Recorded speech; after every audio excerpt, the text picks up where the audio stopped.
बिस्मिल्लाहिर्रहमानिर्रहीम सल्लल्लाहु ताला अला मोहम्मद व अला आलिहि व सहबिहि व बारिक वसल्लम। स्टूडेंट्स, हमने चैप्टर नंबर 2 जो है वो स्टार्ट किया हुआ है और आज हम उसका क्वेश्चन नंबर जो है वो 7 करने जा रहे हैं। बोनस शेयर वाला ये टॉपिक है। इसके बाद हमने राइट शेयर के ऊपर भी बात करनी है आने वाली क्लासेस में। बहुत ज़रूरी है कि जब तक आपके प्रीवियस लेक्चर्स क्लियर नहीं है, स्पेशल इंट्रोडक्शन वाला लेक्चर जो इस वक्त आपको स्क्रीन के ऊपर उसका लिंक भी नज़र आ रहा होगा, आप उस पर जो है वो पहले जाएं, उसको अच्छे से लर्न करें। जब आपकी अच्छी अंडरस्टैंडिंग हो जाए तो आप जो है वो इस टॉपिक की तरफ मूव करें। और साथ ही साथ आपका rules of debit and credit इस टॉपिक को सीखने के लिए ओके हो जाना, 100% समझ आ जाना बहुत ज़रूरी है। Rules of debit and credit को भी आप देखने के लिए ऊपर जो आपको इस वक्त स्क्रीन पे लिंक शो हो रहा होगा, आप उस पर क्लिक करें तो आपको rules of debit and credit की अच्छी अंडरस्टैंडिंग हो जाएगी इंशाल्लाह इस वीडियो को देखने के बाद। जो हम लोग ये समझते हैं कि rule of debit and credit जो है इसका मतलब है शायद चीज़ का बढ़ना डेबिट और कम होना क्रेडिट, तो बिल्कुल भी ऐसा नहीं है। तो इसकी कंप्लीट लर्निंग और डिटेल जो है वो आपको इस दिए गए लिंक के अंदर जो है वो शो हो रही होगी। आप उसको क्लिक करके उसको अच्छे से देख सकते हैं। अंडरस्टैंडिंग अच्छी होगी तो बात जो है वो बनेगी। बहरहाल, आज के हमारे क्वेश्चन नंबर 7 की जो समरी है वो कुछ यूं है। एम आरफ और सोहेल अफजल की हमारे पास बुक है, मेरे पास बुक मौजूद है। मैं उसकी अगर समरी देखूं तो उसने में एक बैलेंस शीट दी हुई है। उस बैलेंस शीट में कुछ एसेट्स हैं और कुछ जो है वो लाइबिलिटीज हैं। अगले पेज पे मूव करें तो वो कहता है कंपनी ने मशीनरी परचेज की है 2 लाख रुपए की एक वेंडर से और उसको 25,000 रुपया चेक के जरिए दिया है। और जो बाकी हमने उसे 1,75,000 रुपया देना था, वो देने के लिए हमने उसको नकद पैसे देने की बजाय उसे शेयर्स जो है वो दिए हैं। और शेयर 100 रुपए वाला है लेकिन हमने उसे प्रीमियम के ऊपर दिया है। इसके अलावा कंपनी ने यह भी डिसाइड किया कि मैं 2 बोनस शेयर उसको दूंगी जिसके पास 5 शेयर मौजूद होंगे। और इस मकसद के लिए यूटिलाइज प्रॉफिट एंड लॉस हम सारे का सारा इस्तेमाल कर लेंगे और जो बाकी पैसे चाहिए होंगे वह हम ले लेंगे जर्नल रिजर्व में से। तो ये क्वेश्चन की समरी है। तो जनाब हम देखते हैं, उसने अभी अभी सवाल में हमें ये बोला है कि हमने एक मशीन खरीदी है। भाई हमने मशीन जो है वो किससे खरीदी है? एक वेंडर से। तो जिससे मशीन खरीदी है हमने पहले तो वो जर्नल एंट्री पास करनी है। क्वेश्चन करने के लिए प्रॉपर आपका फॉर्मेट जो है वो बना होना बहुत जरूरी है। तो आपने प्रॉपर फॉर्मेट बना के सवाल करना है जर्नल का। तो जनाब जब हमने मशीन खरीदी तो जर्नल एंट्री पास हुई। मशीन हमारा एसेट है, एसेट में इजाफा हो गया, एसेट में इजाफा हो तो हम उसे डेबिट करते हैं। और हमने क्रेडिट करना है यहाँ पर वेंडर को, क्योंकि हम मशीन जिससे खरीद रहे हैं वो बंदा हमारी लाइबिलिटी है। लाइबिलिटी में इजाफा हो गया तो हमने उसे क्रेडिट किया। जनाब हमने उससे मशीन कितने की खरीदी? हमने उससे मशीन खरीदी है 2 लाख रुपए की। मशीन हमारा एसेट है, एसेट में इजाफा हो गया डेबिट। और वेंडर जो है वो हमारी लाइबिलिटी है, लाइबिलिटी में इजाफा हो गया क्रेडिट। क्योंकि हमने उससे मशीन खरीदी है तो उसको हमने पेमेंट करनी है और जिसको पेमेंट करनी है वो हमारी लाइबिलिटी होता है। मैं हमेशा स्टूडेंट को जो है वो बेहतर अंडरस्टैंडिंग के लिए साथ में जो है ये जरूर लिख के देता हूं कि क्यों डेबिट किया और क्यों क्रेडिट किया। आप हर किसी ये मत समझें कि हमारा एसेट मशीन जो है वो बढ़ गई है तो डेबिट। पूरी बात ये है कि मशीन एक एसेट है और एसेट में इजाफा हुआ है इसलिए इसे डेबिट किया है। और वेंडर को क्यों क्रेडिट किया? कुछ बच्चे कहते हैं सर उसके पैसे देने हैं इसलिए क्रेडिट किया। भाई बात तो ठीक है, लेकिन rule of debit and credit के वाले से आप सही बताए ना। तो उसका जवाब ये है सर वो हमारा क्रेडिटर है, हमने इसके पैसे देने हैं, वो क्रेडिटर है। क्रेडिटर एक लाइबिलिटी होती है और लाइबिलिटी के मुतालिक रूल ये है कि लाइबिलिटी में जब भी इजाफा होता है हमने उसे क्रेडिट करना होता है। तो हमने जो है वो जर्नल एंट्री पास कर ली। नरेशन भी आप लिख सकते हैं, बल्कि लिखेंगे machine purchased, machine purchased from vendor. हमने जो है वो वेंडर से मशीन खरीदी है, उसको पेमेंट करनी है। अब जनाब क्या हुआ, हमने उसको पेमेंट करने की बजाय, सारे पेमेंट देने की बजाय 25,000 रुपया दिया। जी आप जरा बुक को देख भी सकते हैं, उसने कहा है कि 25,000 रुपीज आपने इसे चेक के जरिए से दे दिया और बाकी जो है वो नकद पैसे देने की बजाय उसे शेयर्स दिए हैं। तो भाई आपने वेंडर के साथ जब लेन देन खत्म किया तो वेंडर जो है वो आपकी लाइबिलिटी था, लाइबिलिटी में कमी हो गई, आपने उसे डेबिट कर दिया। कितने पैसे देने थे वेंडर के? 2 लाख रुपए देना था, लाइबिलिटी में कमी हो गई, डेबिट। और हमने उसे दिया क्या? चेक। चेक का ताल्लुक किससे होता है? बैंक से। बैंक हमारा एसेट है, एसेट में कमी हो गई तो क्रेडिट। हमने उसे कितने पैसे दे दिए जनाब? हमने उसे 25,000 रुपया दिया। आप जरा बाकी सोचें, बाकी कितने पैसे हैं जनाब? बाकी हमने उसे पेमेंट करनी है 1,75,000।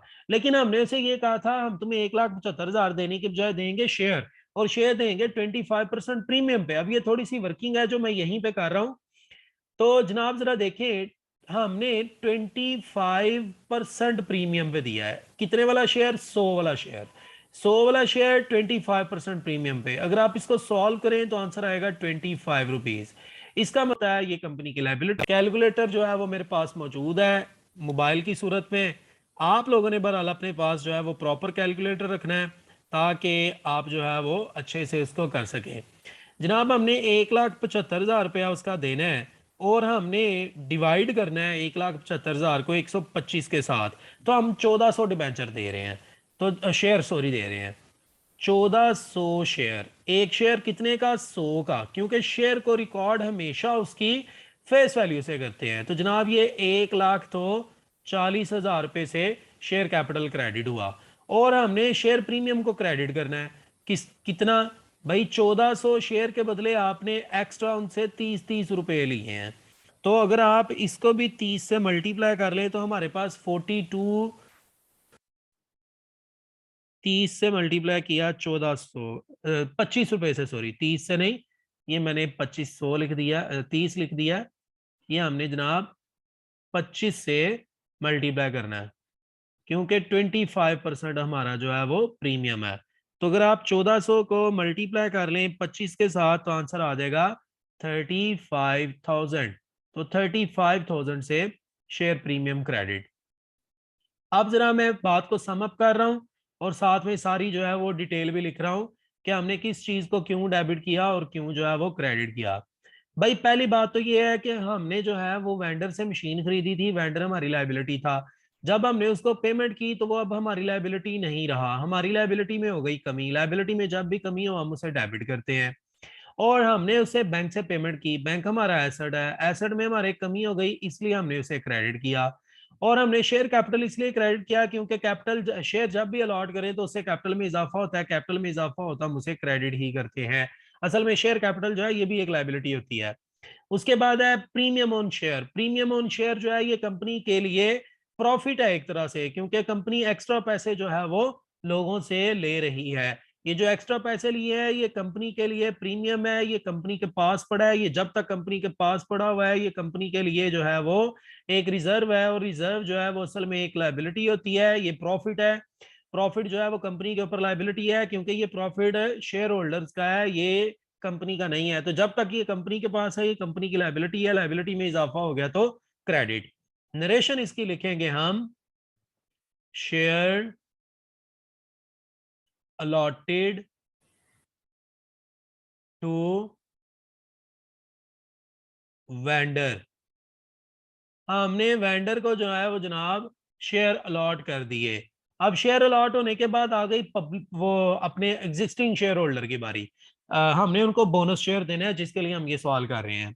उसने ये कहा था कि जिसके पास ऑलरेडी 5 होंगे ना शेयर उसको 2 शेयर मिलेंगे।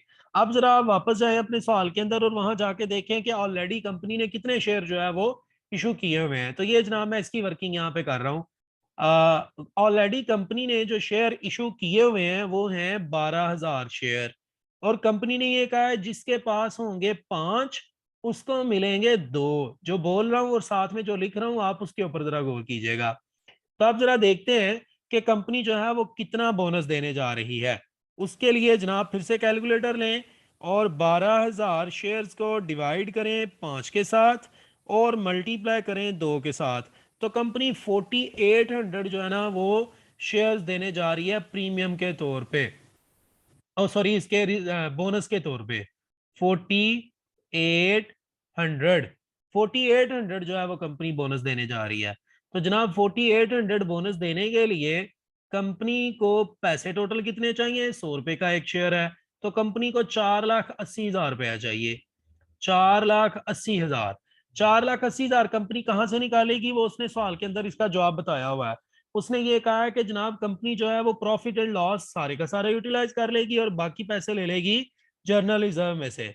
तो आप जरा चेक करें आपके पास प्रॉफिट एंड लॉस है कितना? 2,50,000। कंपनी जब 2,50,000 प्रॉफिट एंड लॉस से निकालेगी, तो हम प्रीवियस बात कर चुके हैं, आपके लिंक में इस वक्त शो हो रहा होगा कि किस तरह से जो है वो हमारे पास जो है वो प्रॉफिट एंड लॉस और जर्नल रिजर्व वगैरह लाइबिलिटी होती है। इस लिंक के ऊपर क्लिक करें, आपको पता चल जाएगा इस वीडियो से, क्योंकि ये प्रीवियस है। अगर आपने देख लिया तो बड़ी अच्छी बात है। तो जनाब हमने कंपनी ने लोगों को शेयर देने के लिए बोनस के तौर पे पैसे जो है वो निकाले प्रॉफिट एंड लॉस से। प्रॉफिट एंड लॉस से पैसे निकाले तो प्रॉफिट एंड लॉस अकाउंट को डेबिट कर दिया जाएगा। क्यों डेबिट किया जाएगा? क्योंकि प्रॉफिट एंड लॉस जो है वो कंपनी की लायबिलिटी है, और लायबिलिटी में जब भी कमी होता है हम उसे डेबिट करते हैं। वहां से पैसे निकाले हैं कंपनी ने जनाब। इसके अलावा कंपनी ने पैसे निकाले हैं जनरल रिजर्व में से। तो जनरल रिजर्व जो है ये भी कंपनी के लिए लायबिलिटी है, और लायबिलिटी से पैसे निकले तो डेबिट। 2,50,000 रुपया हमने शेयर से प्रॉफिट एंड लॉस से ले लिया, और उसने कहा है बाकी जो है वो आप ले लें शेयर उससे रिजर्व में से। तो 2,30,000 बाकी बचता है वो हमने रिजर्व में से ले लिया। इन दोनों को हमने डेबिट कर दिया, और हम क्रेडिट किसको करेंगे? बोनस टू शेयर होल्डर को, क्योंकि अभी जस्ट ऐलान हो रहा है कि हम आपको बोनस देंगे। बोनस टू शेयर होल्डर को हम जो है वो जनाब क्रेडिट करेंगे। हम इसको क्रेडिट क्यों कर रहे हैं मेरे बेटा? ये असल हमारा टास्क है ये सीखना कि हमने इसे क्रेडिट क्यों किया और डेबिट क्यों किया। तो ये जनाब आपको जरा अभी पता चल जाता है। मैं कलर चेंज कर रहा हूं इस वक्त, और 4,80,000 रुपया जो है वो चाहिए था बोनस के लिए। तो सुनिएगा जरा, हम इसे डेबिट और क्रेडिट क्यों कर रहे हैं। जनाब हमने इन दोनों को डेबिट इसलिए किया है क्योंकि ये दोनों कंपनी के लिए लायबिलिटी थी, लायबिलिटी में कमी हो चुकी है। रिजर्व से जब पैसा निकलता है तो रिजर्व लायबिलिटी है, लायबिलिटी में कमी हो गई है। और बोनस टू शेयर होल्डर इस वक्त जो है वो कंपनी के लिए लायबिलिटी बन चुका है। कंपनी ने ये कहा है कि ठीक है मैं आप लोगों को शेयर दूंगी, जब तक कंपनी देगी नहीं वो लायबिलिटी है। नरेशन इसकी लिखी जाएगी बोनस शेयर अनाउंस्ड, कि कंपनी ने बोनस शेयर अनाउंस कर दिए हैं। अब अनाउंस तो हो गए हैं तो कंपनी अब इनको अलॉट भी करेगी। जब कंपनी बोनस शेयर अलॉट करेगी तो जर्नल एंट्री क्या पास होगी जनाब? उस वक्त जर्नल एंट्री पास होगी bonus bonus to share holder को डेबिट किया जाएगा। बोनस टू शेयर होल्डर को डेबिट किया जाएगा। बोनस टू शेयर होल्डर को हम डेबिट करेंगे, और हम जो है वो क्रेडिट करेंगे साथ में शेयर कैपिटल को। क्योंकि जब भी कंपनी बोनस देती है तो उससे शेयर देने से कैपिटल में इजाफा हो जाता है, और कैपिटल में जब इजाफा हो तो हम उसे क्रेडिट करते हैं। मेरा बेटा अगर आप सीखना चाहते हैं कि कैपिटल में इजाफा कैसे होता है तो आपको चैप्टर नंबर 1 जो है वो बड़े अच्छे से करना होगा। इस वक्त आपके सामने लिंक उसका शो हो रहा होगा, आप उसको देख सकते हैं। तो जनाब बोनस टू शेयर होल्डर को जो है वो हम डेबिट करेंगे। हम इसको बोनस टू शेयर होल्डर को डेबिट इसलिए कर रहे हैं क्योंकि जब कंपनी ने अनाउंस किया था ना कि मैं आपको बोनस दूंगी, उस वक्त वो कंपनी के लिए लायबिलिटी था। लेकिन अब कंपनी जो है वो बोनस दे चुकी है तो अब वो लायबिलिटी नहीं है। लायबिलिटी में अब जो है वो क्या हो चुका है? कमी हो चुकी है। और लायबिलिटी में जब भी कमी हो जाए तो हम उसको डेबिट कर देते हैं, और शेयर कैपिटल को क्रेडिट किया जाएगा। शेयर कैपिटल को क्यों क्रेडिट करेंगे? क्योंकि कैपिटल जब भी कंपनी बोनस देती है तो उससे कैपिटल में इजाफा होता है, और कैपिटल में इजाफा हो तो कंपनी उसे क्रेडिट करती है। नरेशन इसकी लिखेंगे बोनस शेयर अलॉटेड। हमने बोनस शेयर अलॉट कर दिए। जनाब अब बारी है बैलेंस शीट की। बैलेंस शीट को आप जरा जल्दी से देख लें कि बैलेंस शीट में जो है वो चेंज क्या क्या आएगा। तो जनाब बैलेंस शीट में जो है वो क्या क्या चेंज आएगा और कितना कितना आएगा, आप अपनी पुरानी बैलेंस शीट अगर सामने रखें जो आपके सवाल के अंदर उसने दी हुई है, तो उसी बैलेंस शीट को हमने थोड़ा सा अमेंड करना है, थोड़ा सा हमने चेंज करना है। तो जनाब मैं जरा जल्दी से जा रहा हूं अपनी बैलेंस शीट पे। भाई मेरे पास जो बैलेंस शीट है उसमें उसने ऑथोराइज कैपिटल दिया हुआ है लायबिलिटी साइड पे। आपने जब भी बैलेंस शीट बनानी है तो आपने प्रॉपर जो है वो फॉर्मेट बनाने के बाद ही बनानी है। ऊपर डेट पार्ट वो डेट वगैरह और कंपनी का नाम और बैलेंस शीट वगैरह है उसी तरह लिखना है। एक साइड लायबिलिटी एक कैपिटल, एक से एक एसेट। तो यहाँ पर हमने हमेशा ऑथोराइज कैपिटल ही लिखना होता है। ऑथोराइज्ड कैपिटल, आप इसको एज इट इज लिखेंगे वो जितना है, और वो उसने जवाब दिया हुआ है टोटल 30 लाख। आपने इसको एज इट इज लिखना है, इसके साथ कुछ भी नहीं आपने करना। उसके बाद जनाब आप आगे मूव करें तो issued subscribe and paid up capital है, issued subscribed and paid up capital. अब आप जरा गौर से देखें, आपके पास कैपिटल पहले कितना था, पहले था 12 लाख, ठीक है जी 12 लाख था, लेकिन यहां पर आप देखें आपके कैपिटल में इजाफा हो चुका हुआ है कितना। मैं कलर चेंज करता हूं ताकि आपको जरा अच्छे से बात समझ आ जाए। ब्लैक कलर कर रहा हूं, ये देखें जी हमारे पास जो है वो 1,40,000 रुपए से कैपिटल में ये इजाफा हुआ था, ठीक है जी। और यहां पर देखें 4,80,000 से ये भी इजाफा हुआ है। तो अगर हम अपना सारे का सारा जो है वो कैपिटल टोटल कर लें तो हमारा जो टोटल कैपिटल है वो कितना बनता है। आप जरा कैलकुलेटर यूज कीजिएगा, कैलकुलेटर को यूज करके जब आप करेंगे तो आपके लिए इजी होगा। और मेरे पास भी इस वक्त मोबाइल फोन है, मैं उससे कर रहा हूं जनाब। 12 लाख पहले था, 12 लाख रुपए के अंदर हमने जमा कर लेना है अपना 1,40,000 और मजीद हमने जमा करना है 4,80,000। तो जनाब ये हमारे पास 18,20,000 रुपया जो है वो अब हमारा नया कैपिटल आएगा। 18 लाख तो 20,000 ये हमारा अब नया कैपिटल है। फिर उसके बाद हमारे पास जनरल रिजर्व पहले कितना था, जनरल रिजर्व वो जनाब पहले था 8 लाख, लेकिन अब उसमें कमी हो गई है क्योंकि उसमें से निकाल लिया गया था जनरल रिजर्व। कितना निकाला था भाई, ये वाला आपने 2,30,000 रुपया निकाल लिया था जनरल रिजर्व में से। तो जो बाकी जनरल रिजर्व है वो हमारे पास रह गया 5,70,000, 5,70,000 कैसे, कैलकुलेशन चेक कर लीजिएगा। 8 लाख हमारा टोटल जनरल रिजर्व था, उसमें से जनाब 2,30,000 निकाला जा चुका है, तो बाकी जो है वो 5,70,000 रह गया। इसके अलावा अगर आप देखें तो आपके पास प्रॉफिट एंड लॉस है, वो सारे का सारा यूज हो चुका है, लिहाजा उसको हम लिखेंगे ही नहीं। ये देखें ना यहाँ पर प्रॉफिट एंड लॉस सारे का सारा यूज हो गया था, हमने इसे डेबिट करके खत्म कर दिया है। उसके बाद क्रेडिटर है, क्रेडिटर जनाब हमारी लायबिलिटी होती है, इसको एज इट इज लिखना है क्योंकि इस पे कोई फर्क नहीं पड़ा, ये 1,75,000 रुपया है। फिर उसके बाद थोड़ा सा मजीद आगे बढ़े तो प्रोविजन फॉर टैक्स है, ये भी एज इट इज है, इस पे भी कोई फर्क नहीं पड़ा। प्रोविजन फॉर टैक्स पेपर में स्पेलिंग आप कंप्लीट लिखेंगे, और ये 65,000 है। इसके अलावा एक और चीज है जो मुझे नजर आ रही है, वो क्या, ये देखें शेयर प्रीमियम आपने कमाया, कितना प्रीमियम जनाब, 35,000। ये 35,000 शेयर प्रीमियम भी अब यहां पर लिखा जाएगा, 35,000 शेयर प्रीमियम। ले जी, ये आपकी अब जो है वो तमाम चीज़ों को अगर आप टोटल कर लें तो आपकी जो बैलेंस शीट है वो एसेट साइड पे आपके आ जाएगा, वो चेक कर लीजिएगा जो भी आया। और यहाँ पर आपने एसेट साइड पे आ जाना है, एसेट साइड पे उसने मेरा बेटा लैंड एंड बिल्डिंग दी है, वो एज इट इज़ आएगा लैंड एंड बिल्डिंग। मैं ज़रा इसको वाइंड अप कर रहा हूँ, आप अमाउंट्स बर साथ साथ लिखते जाइएगा। लैंड एंड बिल्डिंग में कोई फ़र्क नहीं पड़ा।